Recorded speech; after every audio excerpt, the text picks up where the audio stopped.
Have you ever judged someone just by the way they look, their job, their clothes, or where they stand in society? Be honest. Most of us have at some point. But what if the person you laughed at, ignored, or looked down on was the one holding the key to a better life than yours? What if the janitor you pass by every day without a second thought turned out to be a millionaire? Today, you're not just going to hear a story, you're going to live it. And by the end of this video, I promise, you'll understand why the world isn't always what it seems. So don't blink. Don't scroll. Because the answer you came here for? It's coming, and trust me, it's not what you expect. It was a typical Monday morning on campus, the kind that feels heavier than it should. The sun was out, but nobody really cared. Students shuffled through the halls of Greenwood University, eyes half open, earbuds in, coffee cups in hand. Most were rushing to class, stressing over deadlines, or dragging through their day like it was some never-ending to-do list. But not Ethan. Ethan didn't rush. Ethan walked like he owned the place, back straight, chin up, designer hoodie stretched perfectly over his chest, and that smug smirk always playing on his lips like the world was lucky just to have him in it. He wasn't just another student.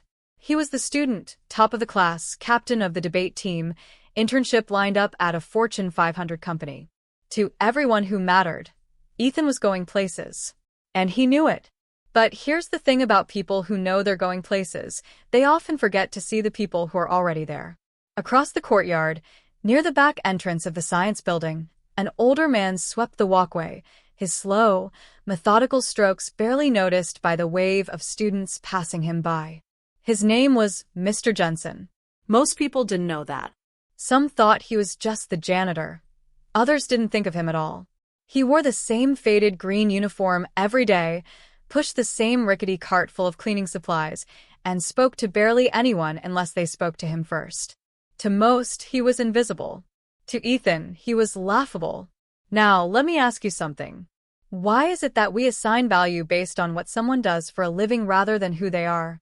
Why do so many of us assume that if someone isn't wearing a suit, driving a Tesla, or racking up followers online, they must not be successful? That's the trap Ethan fell into, and he fell hard. But stay with me here, because this story isn't just about a spoiled kid getting put in his place. It's deeper than that. It's about identity, the masks we wear, and the truth we hide when the world stops looking. You came here to find out how a janitor ends up being a millionaire, right? You're about to. But not yet.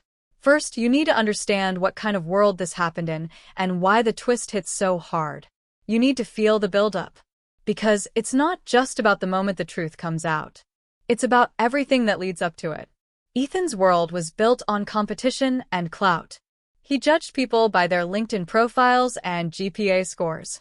Every interaction was transactional.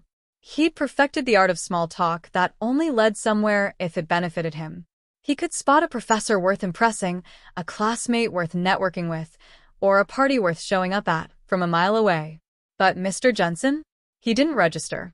Not even as a blip. That morning, Ethan strutted across the courtyard on his way to his leadership and power seminar, adjusting the straps of his premium leather backpack and tapping out a tweet about grind culture and Monday motivation. He saw Mr. Jensen hunched over, brushing away leaves near the curb. And for some reason, maybe because his buddies were nearby, maybe because he needed a laugh, Ethan decided to speak up. "Hey man, you missed a spot," he said with a chuckle, pointing to a non-existent patch of dirt. A couple of his friends snickered. Mr. Jensen looked up, his eyes calm but unreadable. He didn't say a word, just gave a small nod, and kept sweeping. And that silence? It irritated Ethan. He wasn't used to being ignored. He craved reactions, respect, admiration. But Mr. Jensen gave him none of that. So Ethan doubled down. "Seriously though, dude," he said louder. "How's it feel to mop up after people half your age?" More laughter from his circle. Still no response from Mr. Jensen. Most people would have just walked away. But Ethan wasn't most people. He needed to win, even if the game didn't matter. And right there is where the first domino fell. Now, you're probably feeling something right now. Anger, maybe. Disgust. Or maybe you're just curious where this is going. That's good. Because this story has layers. And here's the twist. The person we think has it all together might be more broken than we imagine. And the person we dismiss as less than might be the one holding the kind of peace and power we can't buy, fake, or hustle for. You see, Mr. Jensen wasn't just a janitor. But he wasn't out here flaunting that. He didn't have to. And in a world obsessed with showing off, sometimes the real power lies in not needing to prove anything at all. But we'll get to that. I promise. Because what happens next flips everything upside down. And trust me, you're going to want to be here when the truth finally drops. Ethan's going to learn a lesson the hard way, one that changes not just how he sees Mr. Jensen, but how he sees himself. And by the end of this video, maybe you will too. So lean in. Because the moment you've been waiting for, the one that made you click on this video in the first place, it's coming. But first, you need to hear what happened that afternoon in the Student Union Cafe. Because that's where the story really starts to unravel. That afternoon, the campus cafe buzzed with the same low hum of casual conversations and clinking coffee cups. Students gathered around laptops, debating philosophy, politics, or just the weekend plans ahead. But in the far corner by the window, where sunlight slanted through dusty glass panes, Ethan was holding court. Surrounded by his usual group of followers, he leaned back in his chair like a king in his castle, laughing just a bit too loudly, making sure everyone knew he was in control. From the outside, it looked like confidence. But the truth underneath? It was pressure. Unrelenting, invisible pressure to maintain an image he'd spent years carefully curating. Ethan wasn't just some popular kid riding a wave. He built that wave. And now, he was terrified of drowning beneath it. Over the past few weeks, something had been off, though Ethan would never admit it out loud. His parents had started pulling back on the credit card without much warning, and his father's once regular check-ins about internships and scholarships had grown colder, more distant. There had been a hushed phone call 2 nights ago, Ethan pacing in the hallway outside his dorm, gripping his phone so tightly his knuckles turned white, his voice low but sharp. "What do you mean cut back? You said the money was handled." Was all his roommate caught before the door slammed shut. On the surface, Ethan's world still sparkled. He wore the latest sneakers, flaunted the sleekest iPhone, and never missed a chance to remind everyone that he'd secured a spot at an upcoming startup accelerator event in New York. But cracks were forming beneath that perfect exterior, and the more he tried to hide them, the more visible they became to those paying attention. People like Mia, for example. She was one of the few who remembered Ethan before he became that guy.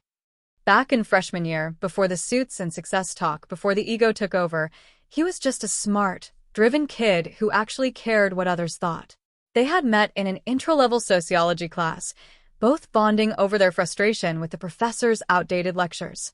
Mia had seen flashes of the real Ethan, the kind who held the door open without expecting applause, the kind who helped a homesick freshman carry her things across campus in the pouring rain. But over time, that version of him had been replaced by someone else. Someone colder, more performative, more calculated. And lately, Mia had started pulling away. She'd noticed how Ethan talked to people who couldn't offer him anything. How he looked right through the janitor, the security guards, even the cafeteria workers, like they were props in a scene centered on him. But Ethan wasn't completely oblivious to Mia's changing attitude. He saw the way her eyes lingered a moment too long when Mr. Jensen passed by sweeping the cafe floor. It wasn't pity in her eyes. It was curiosity. And that made Ethan uneasy. Because why would Mia, someone so smart and capable, even notice someone like the janitor? Unless there was more going on than Ethan realized. Unless, somehow, Mr. Jensen mattered in a way Ethan couldn't yet understand. Later that week, rumors started to float through the campus like cigarette smoke, faint, hard to pin down, but impossible to ignore. Someone said they saw Mr. Jensen driving an expensive black SUV after hours. Someone else swore they spotted him reading a hardcover Wall Street Journal near the park, not the kind of thing a janitor casually flips through. There was even a senior who claimed they'd seen Mr. Jensen having lunch at one of those exclusive business clubs downtown, where students could barely afford the bread basket. It sounded ridiculous, absurd. And yet, the rumors wouldn't die. Because the more you looked at Mr. Jensen, the more you realized you didn't know anything about him. Ethan tried to laugh it off at first. He even made jokes about how the janitor probably won the lottery and was just cleaning for kicks. But something in his voice betrayed him. The jokes landed flat. There was an edge barely visible but sharp. And for the first time, Ethan wasn't the one controlling the narrative. That scared him more than he wanted to admit. To make matters worse, the upcoming business pitch competition, something Ethan had been preparing for all semester, was getting tougher by the day. His once solid team had grown flaky. 2 members dropped out unexpectedly, and his slides, which usually dazzled during dry runs, were now riddled with last-minute errors. Someone even accused him of borrowing too heavily from a past winner's model, though nothing could be proven. The pressure was mounting. If he didn't win this competition, not only would he lose the recognition he craved, but he'd also lose a potential investor meeting that could shape the rest of his career. And that was unacceptable. And through it all, Mr. Jensen was always there. Quiet. Consistent. Watching. Or maybe not watching, but Ethan felt watched, which was worse. Every time he passed the janitor, there was this unspoken challenge in the air. As if the older man knew something. As if he was waiting for Ethan to figure it out. And Ethan hated it. He hated how the presence of someone so irrelevant could shake his confidence. He started digging. He asked around. Tried to get info from admin staff claiming he was concerned about campus employment policies. But he found nothing. No LinkedIn profile. No digital footprint. It was like Mr. Jensen didn't exist outside the walls of the university. Then came the strange incident in the faculty lounge, something students rarely had access to. But Ethan, ever the charmer, had made inroads with a young adjunct professor who left her keycard on a bench one afternoon. He used it to sneak in after hours, hoping to print something on the department's private copier. What he found instead was something that shook him, a manila envelope sitting on a table with the university's seal, addressed to J. Jensen, Confidential. Out of impulse or ego, Ethan opened it. Inside were financial documents, statements, and a copy of an email from the dean herself. Ethan didn't get far before he heard someone coming and had to leave in a rush, but what he saw, it didn't make sense. It looked like investment portfolios. Multiple ones. And a note from the dean thanking Mr. Jensen for his latest anonymous donation. Why would a janitor be getting thanked for a donation? And not just a small one. There were 6 figures on that page. Ethan couldn't sleep that night. His mind spiraled. Was Mr. Jensen pretending to be poor? Was this some kind of social experiment? Was he a plant, like one of those undercover bosses? Or was he just some eccentric old man with a tragic past, working for reasons no one could guess? Suddenly, Ethan didn't know up from down. And that made him feel something he hadn't felt in years. Asterisk small, asterisk. He began to pull away from his usual crew, ignoring group chats, skipping parties. Instead, he started shadowing Mr. Jensen, following him at a distance, watching his patterns, looking for clues. But every time he thought he'd spotted something revealing, it led to nothing. Mr. Jensen walked the same halls, ate the same plain sandwich on the same bench, never talked on his phone, never met with anyone, just did his job, slow and steady. Like nothing in the world could shake him. But then came the late Friday evening. A storm rolled in fast, the sky turning from gold to gray in a matter of minutes. Most students had cleared the campus, heading home for the weekend. But Ethan, driven by frustration and obsession, found himself lingering near the lower level of the library, where janitors usually clocked out.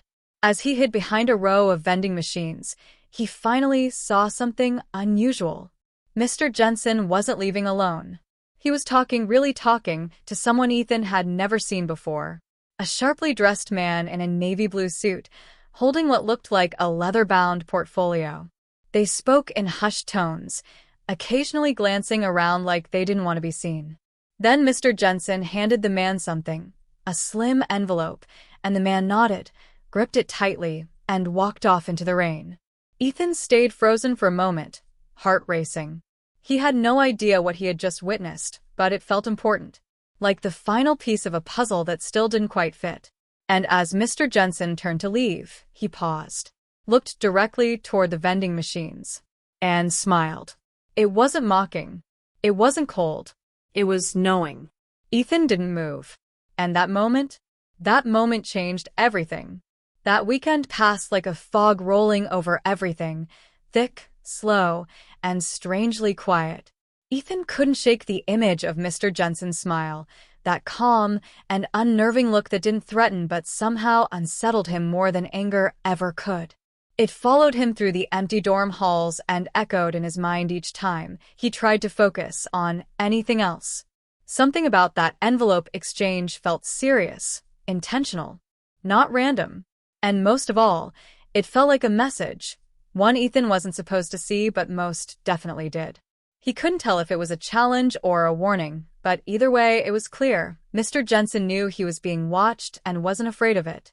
The following Monday, Ethan arrived on campus before the sun fully crested over the rooftops, his usual swagger replaced with an edge of caution. He wasn't even sure what he was looking for, another conversation, a confrontation, a slip-up. But what he found instead was something he hadn't expected at all. On the front steps of the business building, taped to the glass like a forgotten flyer, was a plain white envelope with a single name scribbled in bold black ink. Mia. There was no last name, no return address, just that single word, clear and deliberate. Ethan spotted it before anyone else and, without hesitation, snatched it down. His hands trembled slightly as he opened it, his gut already turning. Inside was a folded sheet of thick, cream-colored paper, definitely not the kind used for casual notes. There were no words on the outside, no markings. But when he unfolded it, he saw just one line, written in the same heavy black ink. You think you know the people around you. But what if the one closest to you is wearing the best mask? That was it. No name. No signature. No explanation. Just that. Ethan read it twice, 3 times, but the meaning didn't get clearer. If anything, it grew more confusing. Because for a second, he wasn't sure if it was about Mr. Jensen or Mia. Now his mind spun. Was someone else playing this game? Could Mia be involved in something he didn't know about? Was this some elaborate setup? Or had he stumbled into something much bigger than a janitor with a mysterious side hustle? And why Mia of all people? She wasn't flashy or careless. She didn't chase validation or money like the others. She was the one person Ethan had started to trust again, in spite of everything. Or maybe that's exactly why she was chosen. Later that day, he cornered her outside their shared seminar class, gripping the envelope tight like it might vanish if he loosened his hand. Mia's reaction when he showed it to her was instant and genuine. Her eyebrows pulled together, her expression darkened, and she grabbed the note from him, rereading it with narrowed eyes. I didn't write this, she said immediately, not even waiting for him to ask. And I don't know who did. But this feels wrong. Like it's not just about you anymore. That was the moment Ethan realized this wasn't some personal vendetta. This was layered, calculated, and growing. To make it worse, Mia confessed something she hadn't told anyone. About a week earlier, she had received an anonymous email from a private address. The subject line read, "Do you know who you're standing next to yo?" And inside, there was just a blurry photo, taken from a strange angle, possibly a security camera feed. It showed Ethan in the faculty lounge the night he broke into snoop on Mr. Jensen's envelope. The angle was off, almost like it was watching from behind a shelf or vent. Mia hadn't said anything then because she thought it was some prank or mistake.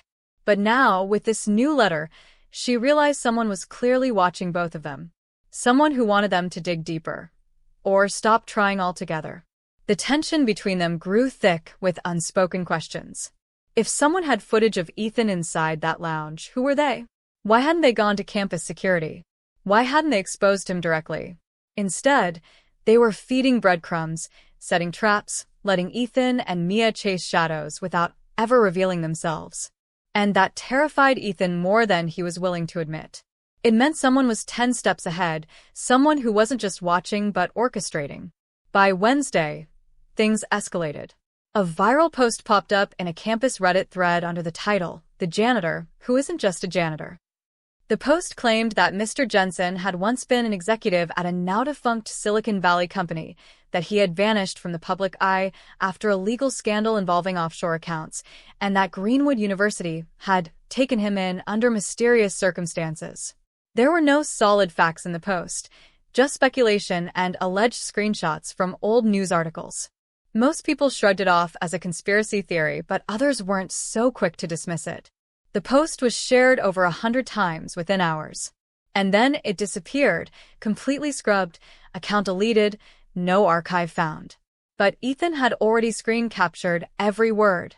The contradictions started piling up. If Mr. Jensen had been a disgraced tech executive, why would he come to a small university campus and work in obscurity for years? What was he hiding from? And if it wasn't true, if this was just misdirection, then who stood to gain from throwing everyone off his trail? The stakes were no longer just about Ethan's ego or proving a point. They were about control, about power, and about the lies people build their lives on. And as Ethan and Mia sat together in the campus library late that night, laptops open but minds spinning, they realized something else. Someone was using them.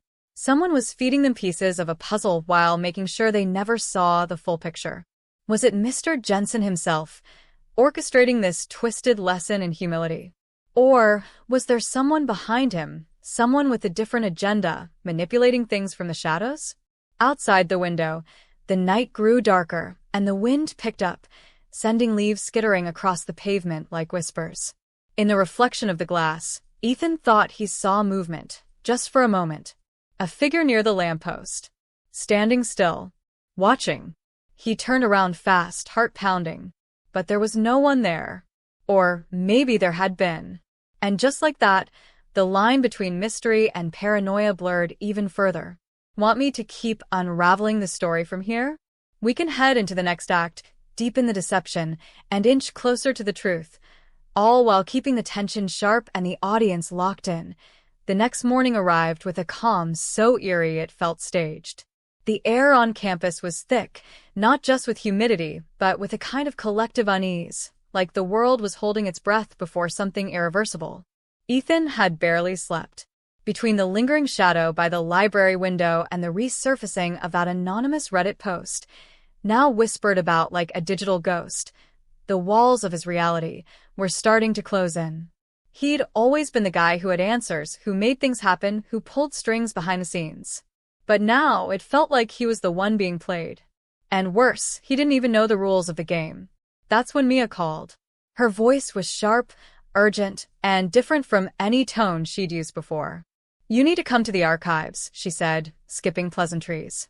"I found something, and I think it changes everything." Ethan didn't ask questions. He just went. The university archives weren't exactly popular, mostly used by grad students digging into obscure research or professors prepping for lectures. It was the kind of place you could vanish into without anyone noticing.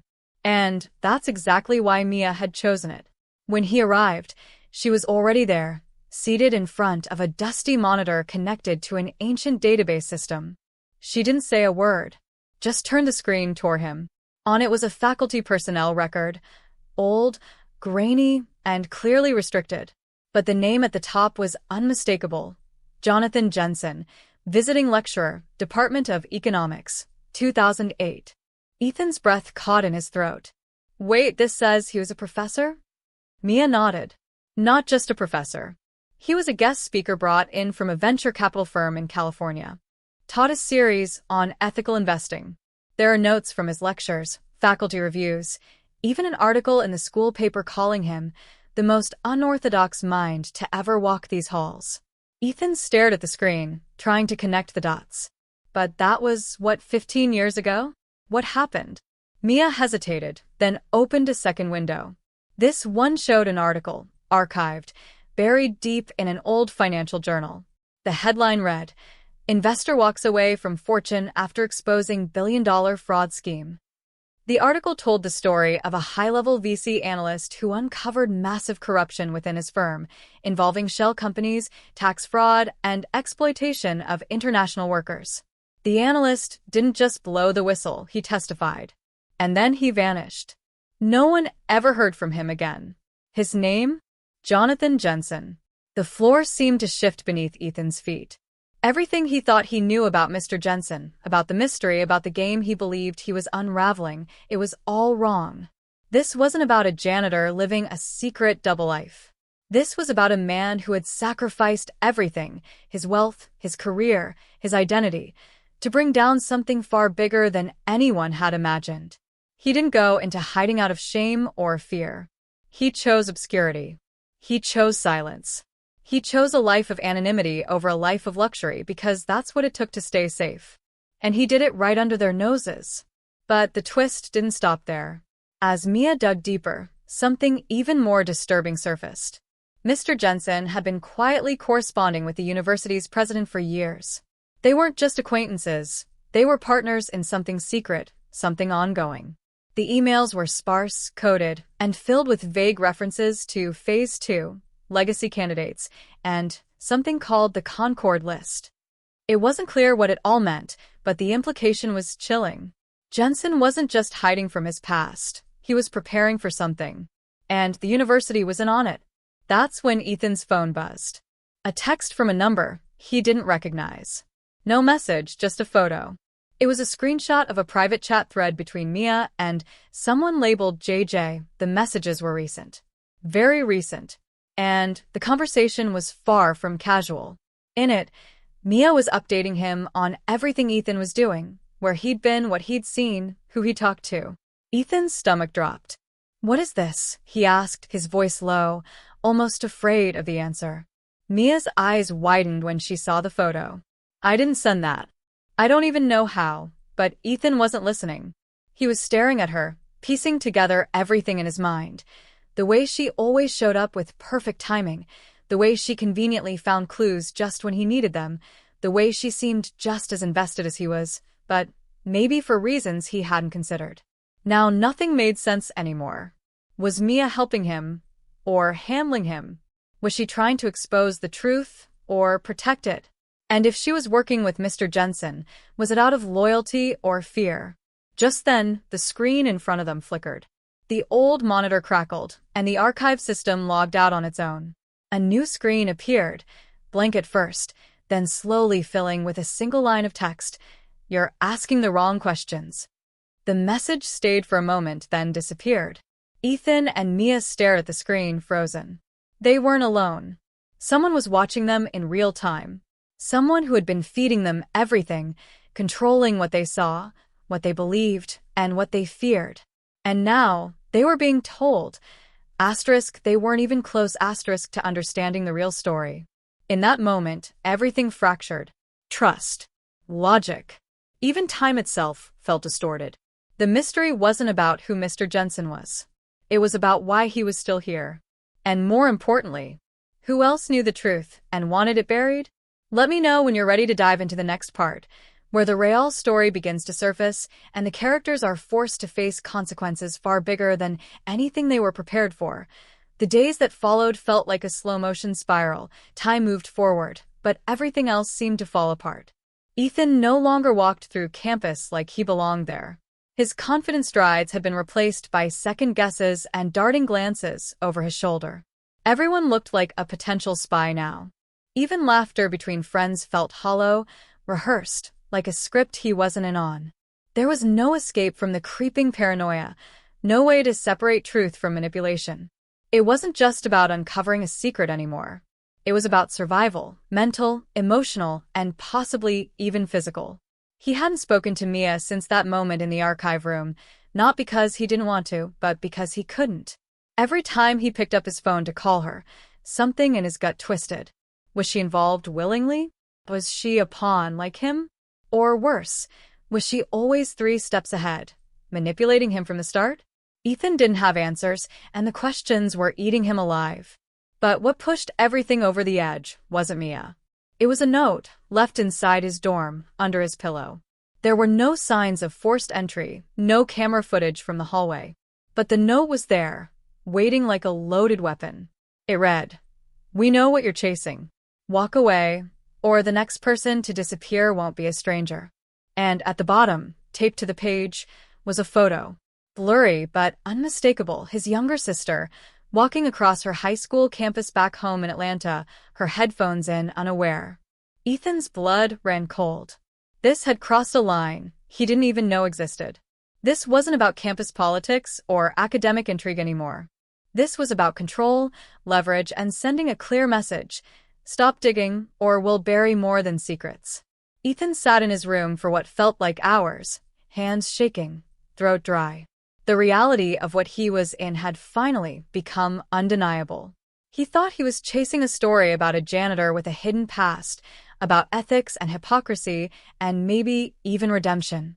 But that narrative had collapsed under the weight of something much darker, a web of influence stretching beyond the campus, powered by people with resources and reach, people willing to cross every line to stay invisible.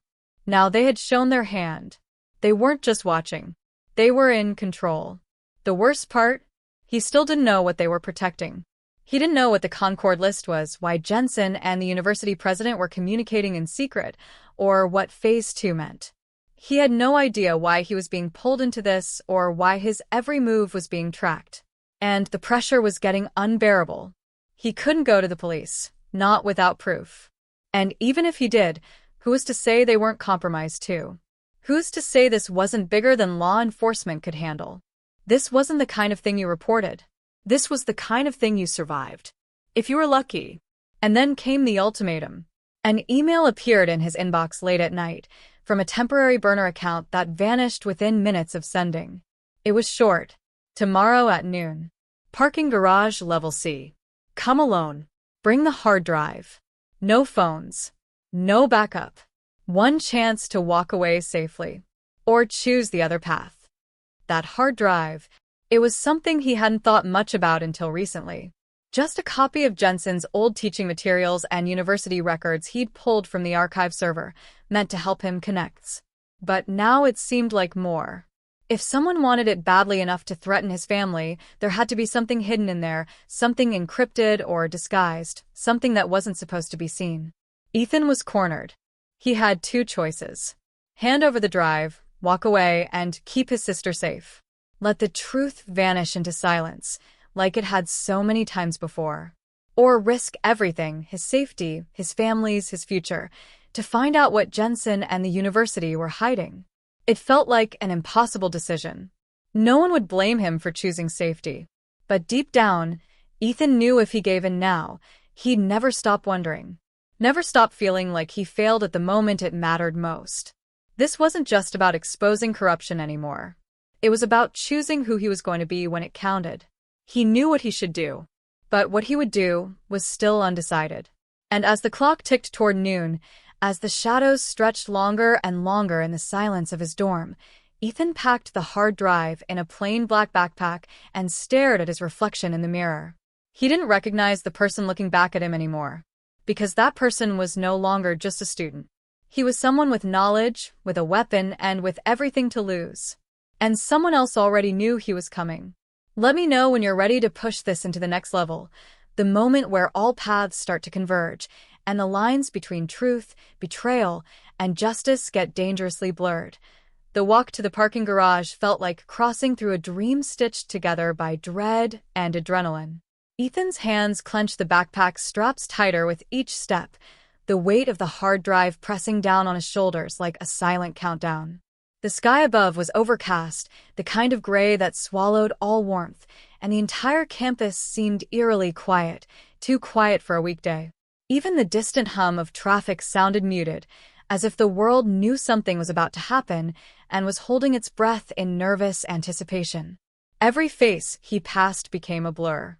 He didn't know who he could trust anymore. Eyes lingered a little too long. Whispers floated through the air.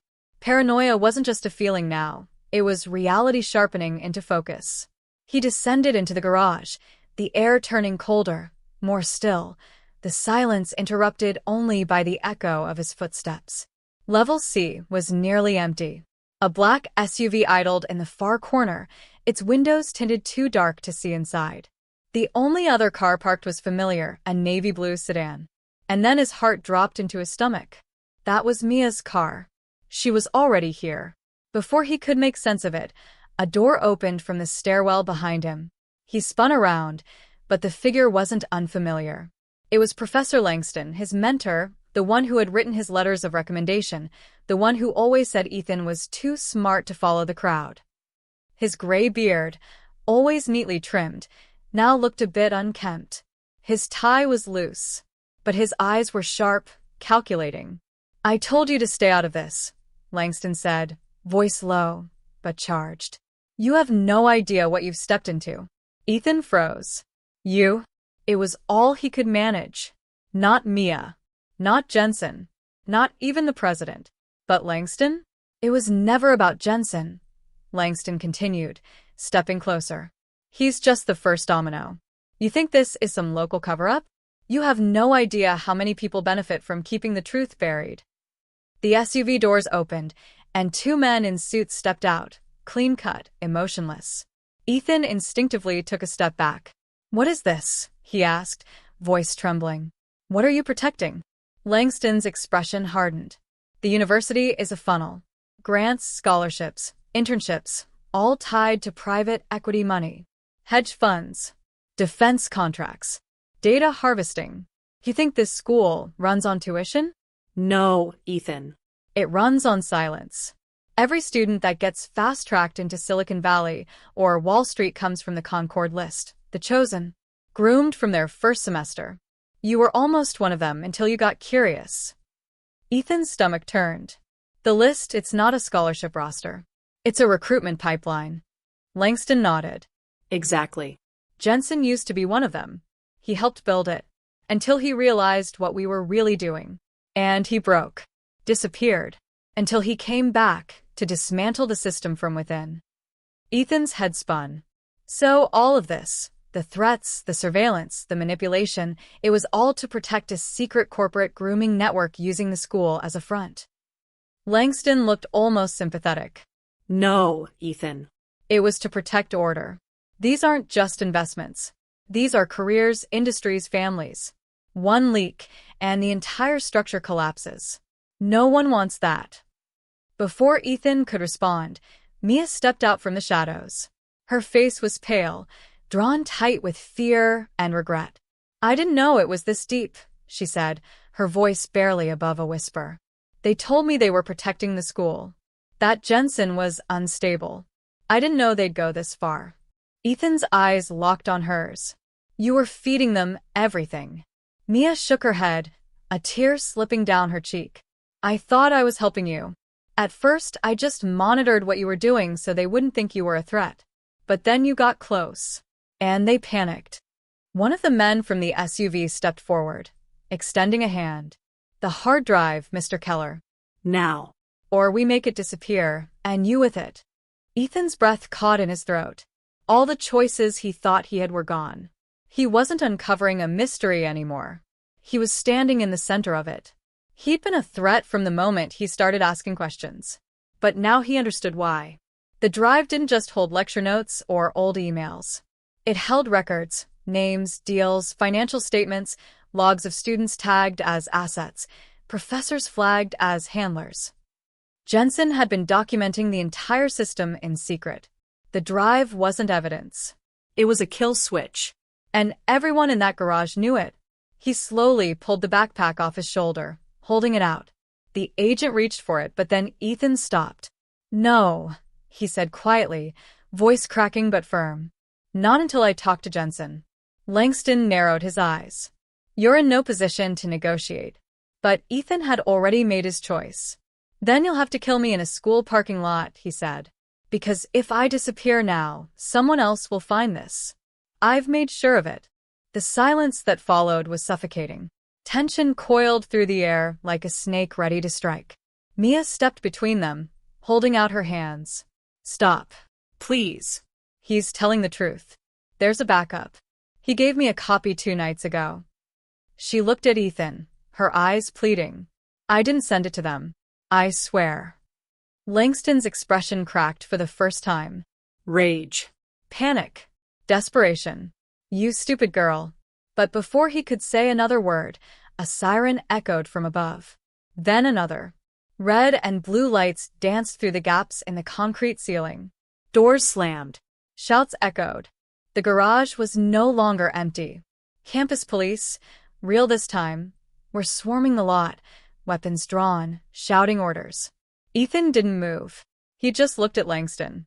You should have never underestimated the people you trained to think for themselves.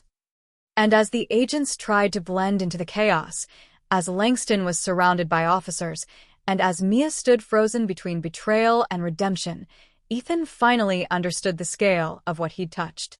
This wasn't just a secret. It was a machine powered by obedience and fear. And now it was starting to fall apart. But the story wasn't over. Not even close.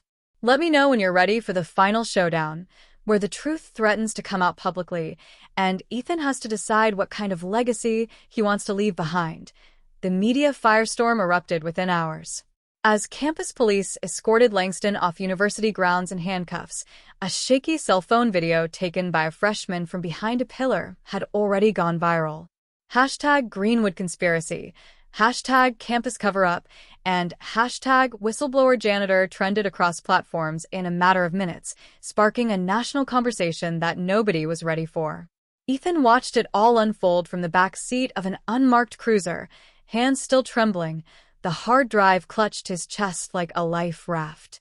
He wasn't sure if he was a hero, a target, or something in between, but he knew the story wasn't over just because the sirens had stopped. Arrests didn't guarantee truth. Headlines didn't guarantee change. And deep down, he knew someone somewhere was already trying to bury it all. He was taken to a secure room on campus, surrounded by university lawyers and silent men in dark suits who refused to give names. Mia sat across from him, pale, shaken, but resolute. They had been separated for hours, questioned separately, treated as both victims and suspects. The lawyers said the administration was cooperating fully, that Langston had gone rogue, that Jensen had misrepresented his background. The narrative was being crafted in real time, each word carefully selected to minimize exposure, to redirect the damage, to preserve the institution's image. But Ethan didn't care about any of that. Not anymore. He only wanted to see Jensen. He got his chance that evening. The old man stood by the campus fountain under the glow of amber lights, his janitor's uniform still on, mop in hand. Somehow, despite everything, he looked peaceful. Ethan approached slowly, the weight of everything he'd learned crashing down on him in waves. "Why didn't you stop them sooner?" he asked. "You had the proof. You had the data. Why keep cleaning floors and staying silent when you could have exposed them all?" Jensen didn't answer immediately. He dipped the mop into a bucket and wrung it out, eyes fixed on the rippling water. "Because power doesn't fall with proof," he said finally. "It falls with belief. If I had come forward alone, they would have called me a disgruntled has-been. They would have spun it. They would have won. But if the right person saw it, someone they couldn't control, someone who still believed in truth over comfort, that's when it matters." He looked at Ethan now, a glint in his eye. "You were never supposed to find the drive. But once you did, I knew the machine was finally breaking." Ethan swallowed hard, his mind racing. "So this was all part of your plan? To use me?" "Not at first," Jensen admitted. "But yes, eventually. You were arrogant, reckless, and selfish. But you were also hungry for something real, and that made you dangerous to them." Ethan's voice shook. "They threatened my family. They tracked me, watched me, turned my friends against me. And now they're exposed," Jensen said, his voice steady. "Because of you." "But it's not over," Ethan said, looking around. "They'll try again. The board's still untouched. The funding still flows. Langston wasn't the only one." Jensen nodded. "That's the final piece. And you're holding it." It hit Ethan like a lightning bolt. The hard drive. It wasn't just documentation, it was a blueprint. It contained not just data, but access. Protocols. Logins. Offshore banking trails. Names tied to foundations, real estate deals, trust funds disguised as research grants. Jensen hadn't just exposed the machine. He'd left behind the tools to dismantle it entirely if someone was brave enough to pull the trigger. Ethan didn't sleep that night. He sat at his desk, fingers hovering over the keys, the decrypted files open in front of him. Every click could ruin careers, destroy lives, unravel everything built on exploitation and silence. But it could also destroy him. If he went public, he'd be a marked man. His future in business, in politics, in anything conventional, over. He could lose his family's safety, his shot at the life he once wanted. But if he stayed quiet, he'd be no different than the people he just exposed. Then came the final twist. Just before sunrise, an alert popped onto his screen. An upload had begun, remotely triggered from another server. The files were being copied, streamed live into a private forum labeled Concord Blacklist. And the user initiating it? Mia. At first, he was stunned. She hadn't said a word. Hadn't told him she'd made a backup. Hadn't mentioned where she was staying. But she had acted. While Ethan sat paralyzed by moral calculus, she had taken the leap. The forum exploded within seconds. Messages from anonymous users flooding in, some in support, others threatening legal action. Whistleblowers emerged from across the country, claiming to have seen similar systems in their own institutions. Journalists reached out from every major outlet. It had begun. Ethan leaned back, breathless, watching the truth finally break free of the shadows. But instead of relief, all he felt was stillness. Jensen was gone. No trace left behind. The university released a statement calling him an unfortunate anomaly. Langston's charges were being quietly reclassified. The board held an emergency meeting, closed door. But the damage had been done. A reckoning had begun, and there was no putting the genie back in the bottle. As the sun crept over the campus rooftops, Ethan knew nothing would ever be the same. He was no longer a student chasing prestige. He was now part of a much bigger fight, for truth, for justice, for the thousands of voices silenced by systems designed to protect the powerful.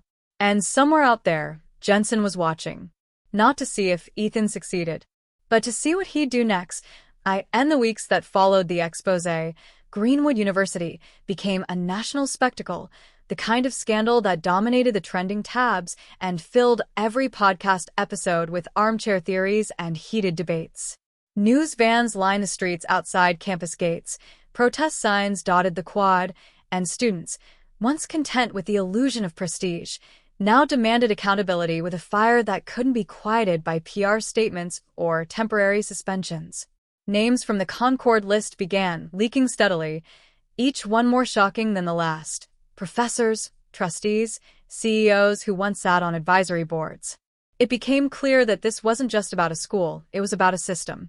A network of power that had quietly shaped futures, played favorites, and punished the curious for daring to pull back the curtain. And in the middle of the chaos stood Ethan, no longer the arrogant freshman who scoffed at people beneath him, but a young man forced to confront how easily he could have become part of the very thing he now fought against. The university's board issued a sweeping restructuring plan, although many suspected it was more about optics than real reform. Langston was convicted on charges related to conspiracy and evidence tampering, though his sentence was light enough to spark outrage. Some of the agents who had worked with him disappeared from public record entirely. Quiet resignations came in waves, masked as retirements or personal leave. Yet despite the noise and headlines, Ethan knew the machine hadn't stopped. It had just slowed down, paused long enough to evolve. For every corrupt figure who fell, another one stood by to take their place. Still, it was no longer invisible. That was the difference. The illusion was shattered. People had seen behind the curtain, and once you've seen the truth, there's no going back. Mia transferred to another school out of state, but not before leaving a handwritten note in Ethan's dorm. No apology, no farewell, just a single line that read, "We were never the problem. They just counted on us never asking why." He kept that note tucked inside the back of the hard drive case, a reminder that even betrayal can come from a place of misdirected loyalty and that people are more complicated than the roles they play in someone else's story. For a while, he avoided the spotlight, turning down interview requests, declining offers from activist groups and whistleblower coalitions. He needed time to understand what he had become, to process not just the system he had exposed, but the parts of himself that had once admired it. Eventually, he returned to the janitor's closet. Not out of nostalgia, but to understand. The place was empty now, no mop, no cleaning supplies, no Jensen. But on the wall, behind a loose panel, he found something that hadn't been there before. A small notebook, leather-bound, worn at the corners. Inside were pages of names, diagrams, quotes, and scribbled thoughts, half manifesto, half memoir. It was Jensen's voice in ink, raw and unpolished, talking about power, about truth, about the unbearable weight of silence. In the back of the notebook, taped to the inside cover, was a photo of Jensen in a suit, standing beside Langston, long before the years had turned them into enemies. Ethan stared at it for a long time. They had started together, once on the same side. And somewhere along the way, one man chose to clean floors while the other chose to clean his conscience with lies. As the school year came to a close, Ethan walked the campus alone, watching groups of students laugh under blooming trees, unaware of how close they had come to being statistics in a quiet corporate war. Maybe that was the point. Maybe people weren't supposed to carry the weight of systemic truth all the time. Maybe they just needed someone to remind them that it exists, that their choices matter, that curiosity matters, that silence has a cost. He didn't know what came next. Maybe law school, maybe journalism, maybe nothing. But he did know one thing: he would never again mistake success for integrity. The janitor, who became the guardian of truth, had taught him that, without ever saying it aloud. And just when Ethan thought the story had reached its final page, another envelope arrived. No return address. Inside was a single flash drive and a note that read, "Greenwood was the beginning. There are other lists. Be ready." His hands trembled as he held it, the weight of a new secret pressing down once more. The war wasn't over. It had only changed zip codes. So he powered up his laptop, stared into the glow of the screen, and took a breath, not because he wanted to, but because he had to. Because when you know what's behind the curtain, you don't get to look away. Not anymore. And that's how an arrogant student who once laughed at a janitor ended up becoming the kind of man that janitor believed the world still needed. Someone who asks questions. Someone who listens. Someone who fights, not for power, but for the truth. Now, let me ask you something. If you had the truth in your hands, would you set it free?